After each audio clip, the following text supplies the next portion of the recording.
There's something oddly satisfying about watching Karen's face glitch like a broken television screen, eyes wide, mouth stuck halfway open, when a plan backfires. I never imagined locking my own pool would trigger a 911 call and a neighborhood scandal, but then again, I'd underestimated just how deranged my HOA could be. Or more specifically, Karen. Every neighborhood has one.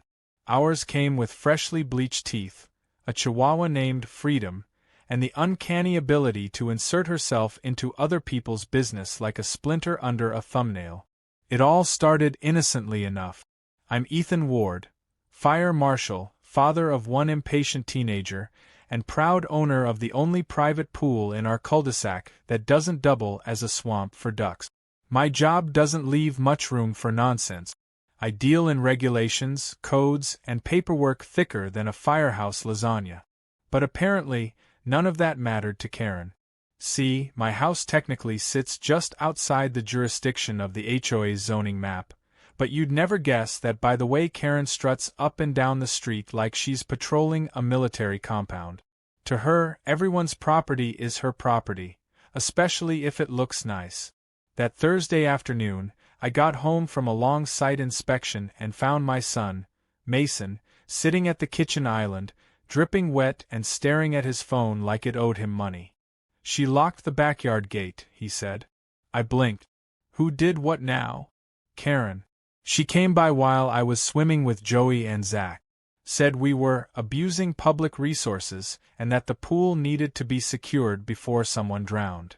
It took me a second to process. Karen had let herself into my backyard and locked the gate, from the outside, with a padlock that definitely wasn't mine. Now, let's rewind for a second. I'd installed the pool myself 5 years ago, filed all the proper permits, and even got a commendation from the city for implementing some of the highest safety features in the district. It was a labor of love and chlorinated perfection. Mason's friends used it almost every day during the summer, and I kept it open out of neighborly goodwill. No fees, no rules, just a simple "don't be an idiot" guideline and a sign-in sheet taped to the back door. I marched outside and confirmed it. Sure enough, a dollar store lock hung from the latch like a joke. I clipped it off with bolt cutters and let the boys back in. But something was off that evening. When I went to test the automatic lighting system for the pool deck, a safety feature required by state code, nothing turned on. The motion sensors were dead. Then I noticed the pump wasn't humming either. I checked the breakers. Still fine. I reset the timers, replaced a fuse, even tested the voltage with my multimeter. Nothing. Like the entire backyard had gone electrically silent. This was not just an annoying glitch. It was a safety hazard, the kind I give lectures about across 5 counties. And it made no sense. I went into full fire marshal mode, tracing the wires, hunting for the disruption like a hound. The line that powered the lighting and the pump fed through a junction box near the back fence, right along the property line shared with the HOA-maintained park. That box, to my surprise, was wide open, and the wires had been deliberately clipped. It didn't take Sherlock Holmes to figure out what happened. The next morning, I knocked on Karen's door, not to accuse but to confront calmly. I even brought coffee to soften the blow. She answered in a pink velour tracksuit like it was still 2007. Her chihuahua barked aggressively at my shoes while she gave me a frozen smile that didn't quite reach her eyes. "Good morning, Karen. Did you happen to notice anyone near my backyard last night?" Her eyes darted to the side. "Why would I? I'm not in charge of everyone's business." "No," I said slowly. "You just put padlocks on people's gates and tell their kids they're breaking the law." She scoffed. "I was concerned for their safety. And technically, community water features need to follow HOA rules. Your pool is a liability. It's not a community water feature. It's my private pool, and it's legally exempt from HOA regulation. Also," I leaned forward slightly, "someone cut the power lines to the safety equipment. That's criminal tampering. If it was you or someone acting on your behalf, this needs to stop right now." She crossed her arms, chin up. You can't just go around locking things and excluding people. It's discriminatory. I have the right to protect our neighborhood. I stared at her in disbelief. By disabling a safety system that prevents electrocution? She said nothing. I walked away before I did something I'd regret. But it didn't end there. 2 hours later, while I was on a call with the regional fire captain, I heard sirens. 3 of them. Police, fire, and EMS all screeched into the cul-de-sac like it was a 5-alarm inferno. I stepped outside to find Karen waving her arms like an air traffic controller. "There's a child in distress," she shouted. "The man locked the pool and now no one can help him." The EMTs and officers leapt from their vehicles, only to stop in confusion when they saw me standing calmly in my front yard in my department-issued fire marshal shirt. "Ward?" Officer Lucas asked, squinting. "You made the call?" Karen jumped in. "No, I did. He's got kids trapped behind some kind of electric fence. It's a death trap." Lucas gave me a look. "Is that true?" I didn't even speak. I simply pulled out my phone and showed him the live footage from the pool camera. Mason was sitting under an umbrella with his headphones on, sipping Gatorade. No death trap. No electric fencing. Just a teenager trying to enjoy his summer. Lucas turned to Karen. "Ma'am, you can't use 911 for personal dispute. That's a misuse of emergency services." But he's blocking the pool. "He can't do that." "Yes," I finally said, stepping forward, "I can. Under state law, any privately owned pool must be secured and monitored to meet safety code, especially when not in supervised use. In fact, I teach the very policy you're now violating by trying to interfere." Karen blinked. "Teach?" I pulled out my badge and ID. "I'm the district fire marshal. And your little vendetta just wasted first responder resources in the middle of a heat wave." Karen turned beet red. The officers issued a formal warning and left. The EMS crew rolled their eyes and drove off. As the sirens faded, I stood in the silence of my yard, wondering how far she was willing to go, and what the hell she'd try next. But I already knew one thing for sure: this wasn't over. The morning after the siren fiasco, I found an envelope duct-taped to my mailbox, because apparently, using the slot like a normal person was too pedestrian for Karen. The note inside was printed on HOA letterhead, complete with 3 different fonts, and titled Notice of Noncompliance, Unauthorized Pool Infrastructure. According to Karen, I had violated a communal aesthetics guideline by installing a keypad lock, obstructing a shared amenity, and failing to adhere to HOA water-sharing principles. I read the entire thing twice and still couldn't decide if it was satire or a stroke waiting to happen. The ridiculous part? My property technically didn't even fall under the HOA's jurisdiction. I knew this because I'd gone through the zoning maps myself before buying the house. The plot was originally agricultural land that was parceled off before the HOA even existed. The HOA had no legal authority over my house, my fence, or my water. But Karen treated maps the way toddlers treat coloring books, with total disregard for the lines. I walked inside, poured myself the strongest coffee known to man, and dialed Sierra. Sierra's my second-in-command at the fire department, an investigator with the attitude of a detective and the sarcasm of a stand-up comic. She answered on the second ring with a yawn. "You calling to say someone else set their propane grill on fire?" "Worse," I said. "Karen's trying to cite me for unauthorized pool locking." "You mean the pool you own?" "That's the one." There was a pause, then a snort. "I'll bring snacks." "What's the real issue?" "Someone tampered with the wiring. The outdoor panel was opened, and the power to the pool systems was cut. I'm guessing Karen or someone she convinced."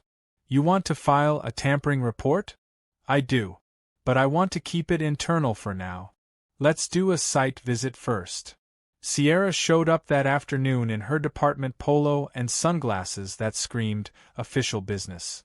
She brought a tablet, a voltage meter, and a bag of popcorn she munched on as we walked around the fence line. She crouched beside the outdoor panel, inspecting the clipped lines. "This wasn't an accident," she said, examining the insulation. "Clean slice, just above the node. Someone knew what they were doing." I crossed my arms.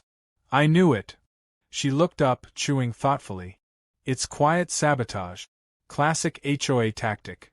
Damage something, blame the homeowner, then force them to fix it their way." We ran a continuity test. Power was restored temporarily after we bypassed the sabotaged cable, but the sensors were still glitching. I'd have to replace the entire lighting relay, which meant 2 days of downtime and a few $100 out of pocket. Nothing catastrophic, but the message was loud and clear. Back off, or else. Later that evening, I caught movement through my window. A woman in a wide-brimmed hat was tiptoeing along the side of my fence, holding what looked like a garden camera. I flipped the patio light on. She flinched, fumbled with the tripod, and practically ran back toward the street. It wasn't Karen, but it was one of her little disciples, Dolores, I think her name was, who once told my son to stop kicking up the dirt with his bicycle because it stressed the soil. They were spying now, actively monitoring my property like I was building nukes in my backyard. I decided it was time for a bit of fun. The next morning, I installed one of my department's unused prototypes, an auto-locking, self-shading pool dome with environmental sensors. It looked like a high-tech greenhouse when deployed. The dome only activated when the pool was not in use and could retract in under 30 seconds. It was part of a smart safety pilot I'd consulted on a few months back. I got it at a steep discount. To the untrained eye, though, it probably looked like some alien force field. Predictably, within 30 minutes of installation, I heard it, Karen's voice echoing through the cul-de-sac, shrill and panicked. "He's built a bunker over the water. This is unacceptable. What if someone suffocates under there?" I was watering my lemon tree when she came barreling down the sidewalk like an angry cruise director. "I'm calling the HOA emergency board meeting," she yelled. "I didn't know that was a thing," I replied, not even looking up. "Oh, it is," she hissed. "And you're going to explain that sci-fi monstrosity." "Happy to. I can even submit it to the HOA newsletter," I said, smiling. "It's called a hydrodome. Prevents accidental drowning, filters UV rays, and monitors air quality. Fully code compliant. I helped write the safety protocols." She froze. "You wrote?" "Karen," I said with theatrical patience, "I'm the regional fire marshal. This is literally what I do." Her jaw twitched. "Well, that's a conflict of interest." I laughed. "No, Karen. That's called expertise." The next day, I received 12 printed complaints taped to my front door. One claimed I was hoarding recreational water. Another said my lemon tree was symbolically aggressive. But the one that made me spit coffee was from the HOA compliance chair, demanding I provide a key for communal access to the aquatic structure. They wanted a key to my pool. Sierra, who I forwarded the photo to, responded with one sentence. "You should install a fingerprint scanner and make them apply via retina scan." Still, even jokes couldn't mask the fact that things were escalating.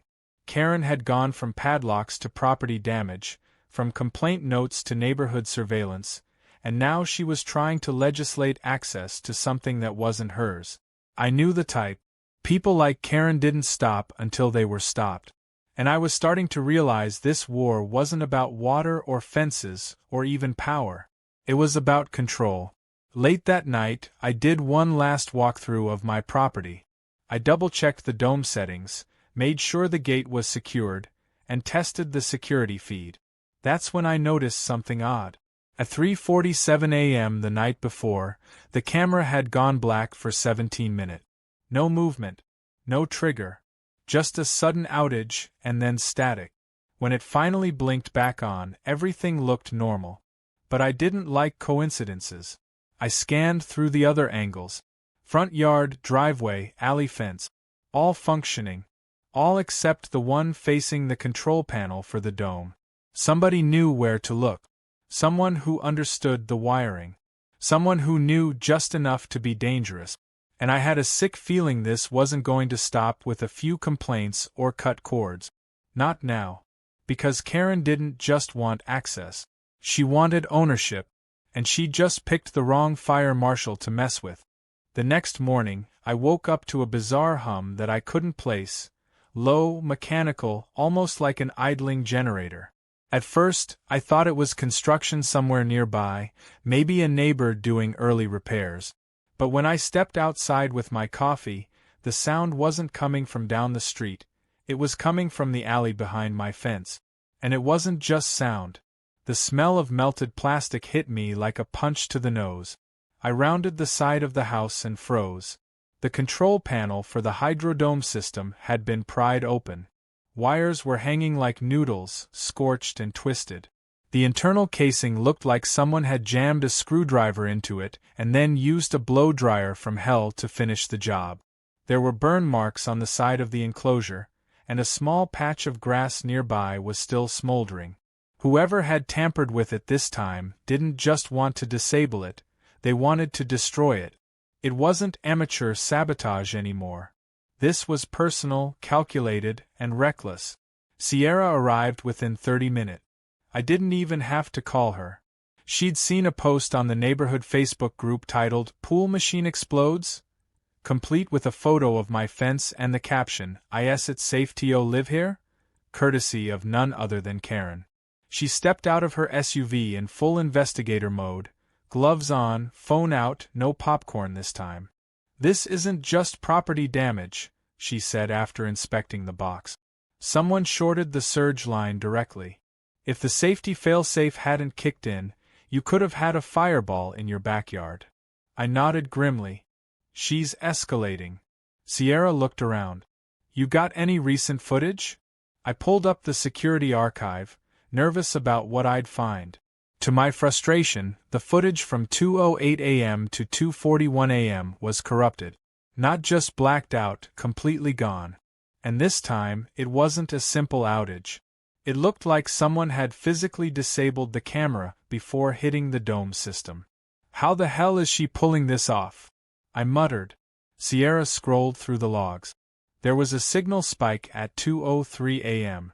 A strong one. Could have been a jammer. A signal jammer?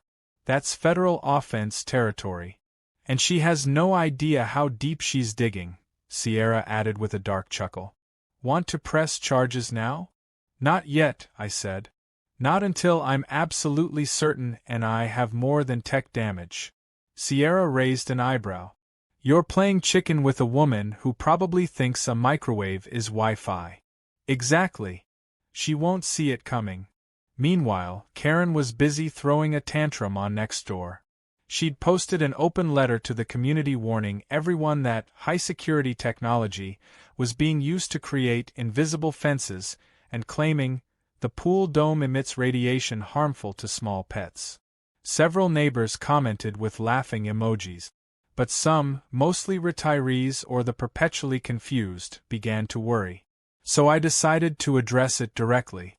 That weekend, I hosted a community, safety and sun, demo day in my backyard. I invited neighbors, kids, families, even Dolores and the others who usually sided with Karen. I gave a calm walkthrough of the hydrodome's safety features, how it works, how it opens and closes automatically, and why it was installed in the first place. Sierra came too, and even did a short segment on fire safety and modern pool tech. We made it friendly, fun, with lemonade and snack. Karen didn't show up, but I saw her watching from behind a curtain like a cartoon villain. The mood was surprisingly lighthearted until the end, when one of the older residents, Mrs. Conway, bless her heart, asked a seemingly innocent question.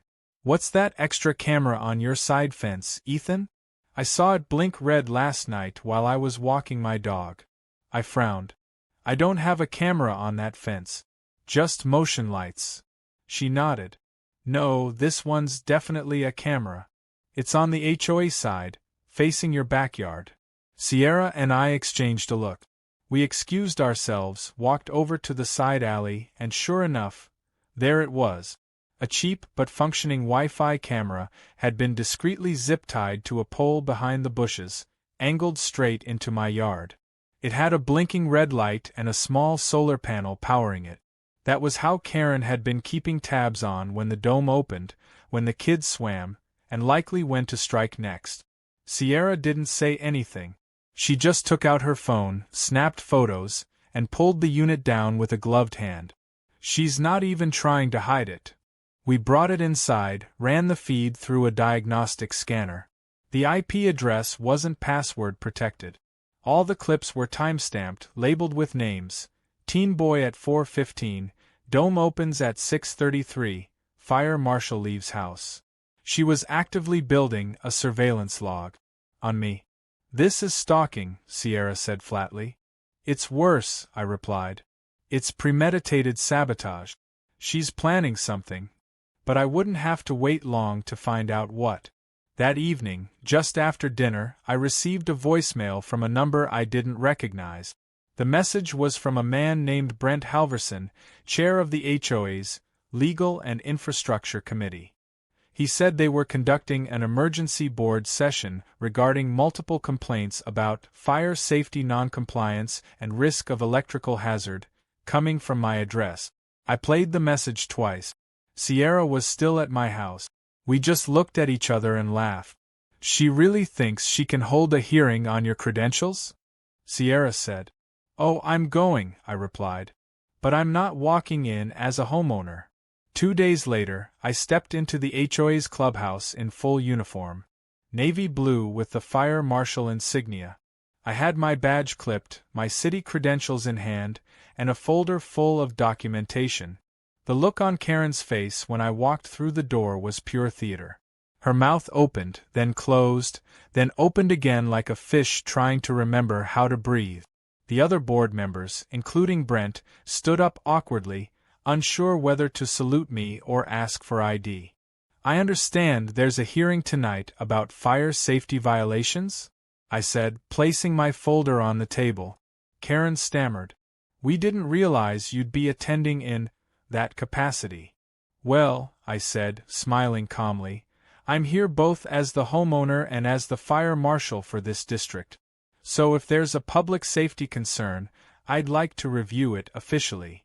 Brent coughed into his hand. There were just some, misunderstandings.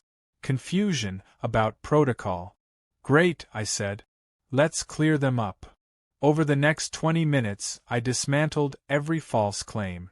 I showed zoning records proving my house predated HOA jurisdiction. I displayed the state inspection certification for my hydrodome system, signed by the same department Karen had claimed didn't exist. I presented footage of the sabotage, the camera on my fence, and the timestamps. Sierra joined via video call for emphasis, reading a preliminary statement about the ongoing investigation into criminal tampering and illegal surveillance. The room went silent. Karen excused herself before it ended. And something told me she wasn't done. She was retreating, but Karen never quit. Which meant I had to be ready for whatever came next. I knew Karen wouldn't go quietly. People like her don't get humiliated in public and simply simmer down. They regroup, replot, and return with even pettier vengeance. Sure enough, less than 48 hours after the HOA hearing where I'd laid out evidence of sabotage and surveillance, something weird started happening in the neighborhood. First, my mail began arriving late or not at all. Then the landscaping crew I'd used for 3 years mysteriously dropped my house from their route. The final straw came when a tow company tried to haul away my work vehicle, a department-issued SUV, claiming it was illegally parked in a residential zone. The driver looked more confused than I did when I came out holding my badge. "You're the fire marshal?" he asked. "Yep. You got paperwork?" He handed me a slip with the towing request number. Listed under the complainant was K. Witherspoon, HOA Resident Liaison. I almost laughed. She really thought she could declare war with bureaucracy and win. But as petty as it all was, something about it didn't sit right. Karen wasn't just lashing out, she was trying to bait me, either into losing my temper or into making a move that could backfire. So, I stayed patient. I documented everything. I compiled timestamps, videos, incident reports, and even got a notarized statement from my landscaper that he'd received external pressure from a neighborhood figure to drop my contract. Still, none of it explained the strangest issue of all: the repeated electrical malfunctions that had started popping up beyond my property line.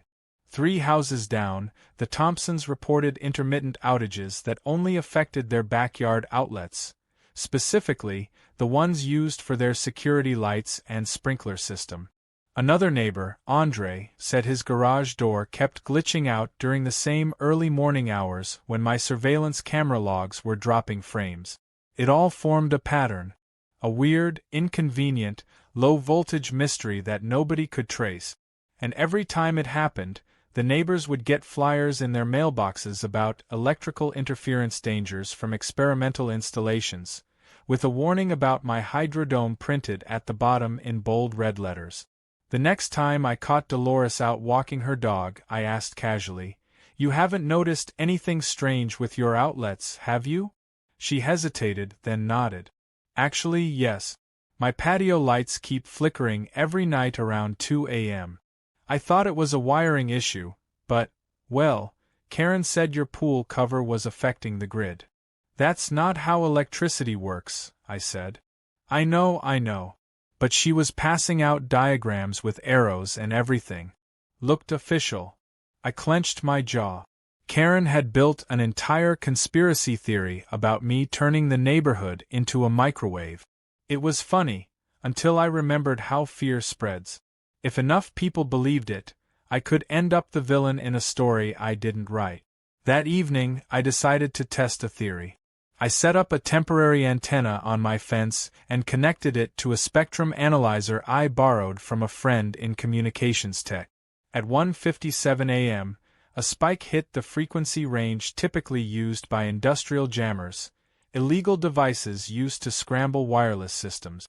For 2 full minutes, every smart device on my property lost connection. The analyzer logged it cleanly. Then, just as quickly as it came, the signal disappeared. Someone was using a jammer. Not just to mess with me, but to create interference across the block and pin it on me. At 2:12 a.m., motion lights triggered on my rear camera. I switched to the live feed. A shadowy figure crept along the alley, paused at the hydrodome control box, and reached out with something metallic. But this time I was ready. I had installed a secondary tamper alarm. Silent, hidden, and the moment contact was made, it activated a bright floodlight and a loud siren designed to mimic a car alarm. The figure froze. Then, as if jolted by a cattle prod, they bolted down the alley. I didn't chase them. I didn't have to. I already had their face. The camera's night vision caught the unmistakable image of Brent Halverson, Karen's HOA henchman and the same guy who had apologized at the emergency board meeting.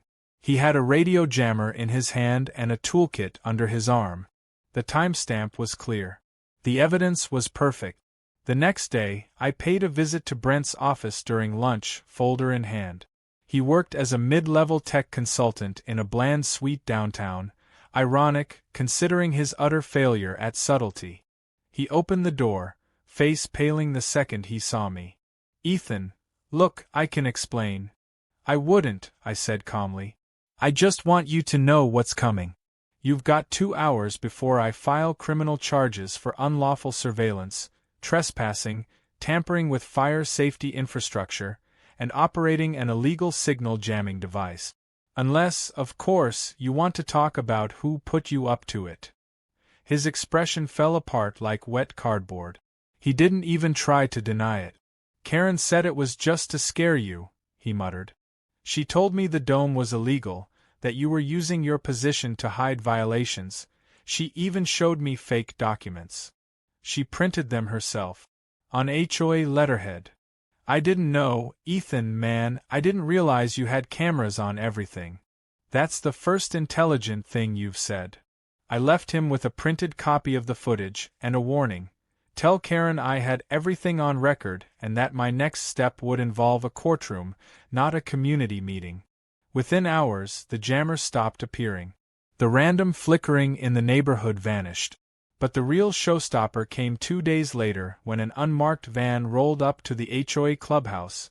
State investigators. See, I'd reported the use of an illegal signal jamming device to the FCC and CCU. And when they traced the signal's signature back to a rooftop panel hidden on the HOA's office, they brought receipt. Brent folded instantly. Karen? She tried to spin it as a protective signal buffer, but no one was buying it. Not after I provided everything, including her forged diagrams and anonymous flyers. The HOA was fined. Karen was removed from her position by a rare emergency vote. But more importantly, her name was now flagged in every public safety and zoning office in the region. That weekend, my pool stayed locked. Not out of spite, but out of peace. The hydrodome glided open when Mason and his friends came over, closed when they left, and never once flickered or stalled.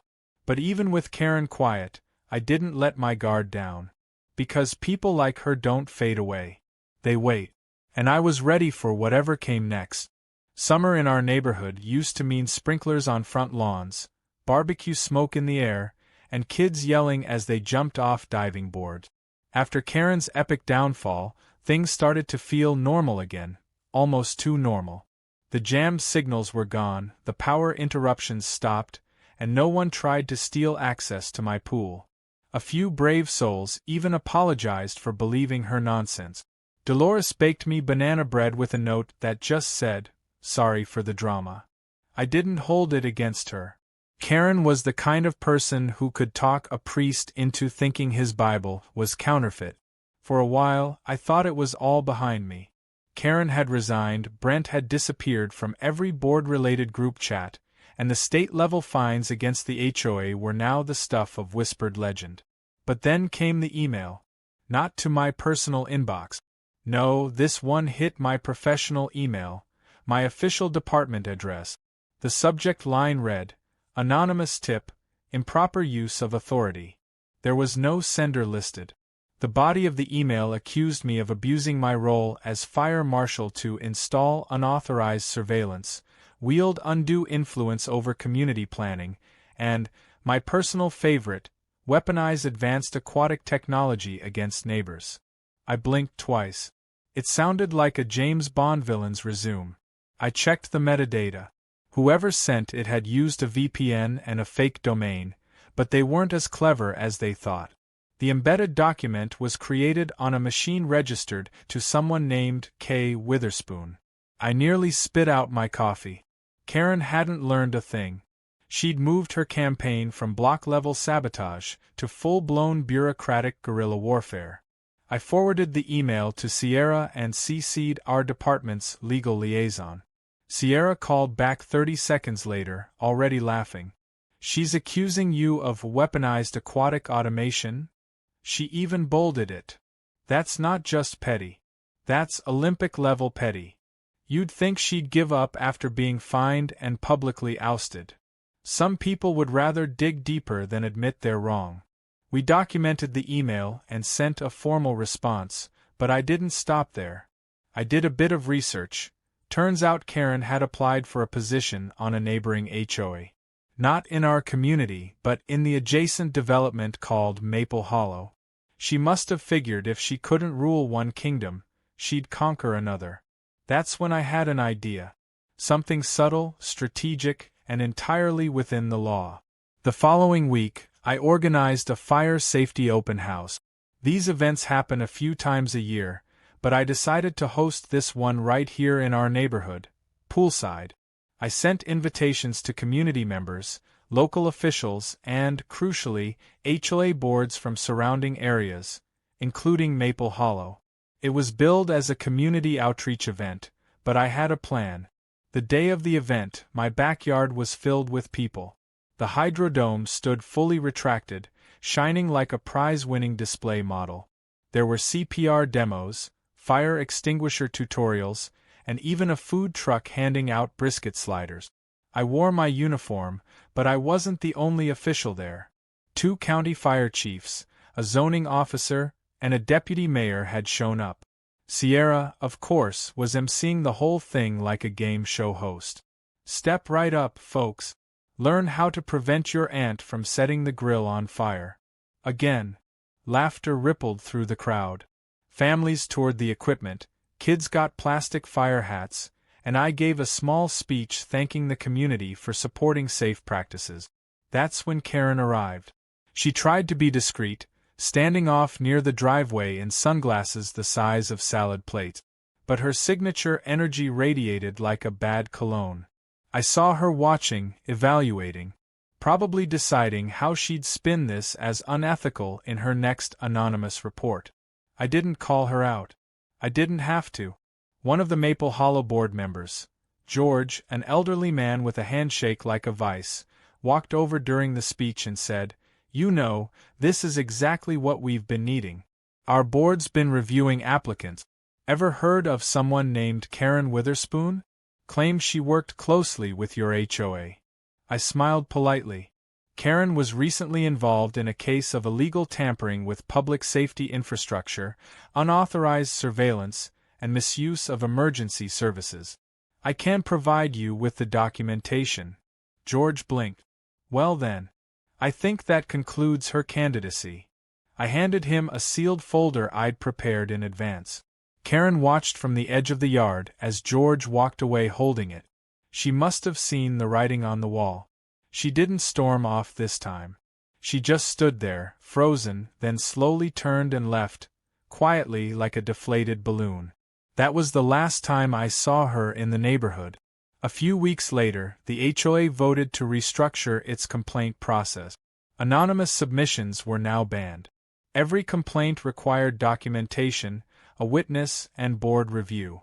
Karen's entire system of passive-aggressive governance was dismantled. I was asked to consult on safety improvements across the neighborhood, voluntarily, of course, and I agreed. We installed better lighting in the alleyways, trimmed overgrown hedges, and even created a shared emergency contact system that linked to my department's regional hub. But the best part came on a sleepy Friday afternoon when I got a call from Sierra. "You sitting down?" "Should I be?" Guess who applied to be a guest speaker for the Regional Safety Conference? Oh no. Oh yes. She listed her credentials as Community Safety Enforcement Strategist and submitted a video about the dangers of hydraulic pool barriers. It was 15 minutes of pure paranoia. Let me guess, she used the words radiation pulses again? Twice. And something about behavioral control through sound waves. Ethan, it's priceless. I'm submitting it to the annual blooper reel. I leaned back in my chair, laughed, and finally, let the tension roll off my shoulders. Karen was gone. Not physically, she still lived somewhere nearby, probably sulking in a townhouse filled with passive-aggressive signs, but her influence, her grip on the neighborhood, her petty war against safety and reason, was over. And my pool? It remained locked when it needed to be, open when it should be, and perfectly compliant with every regulation from here to the state line.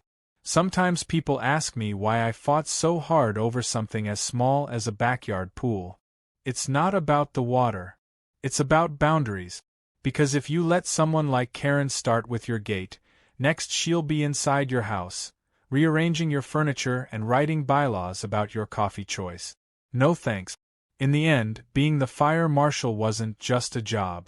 It was the exact shield I needed. And Karen? Well, she messed with the wrong pool.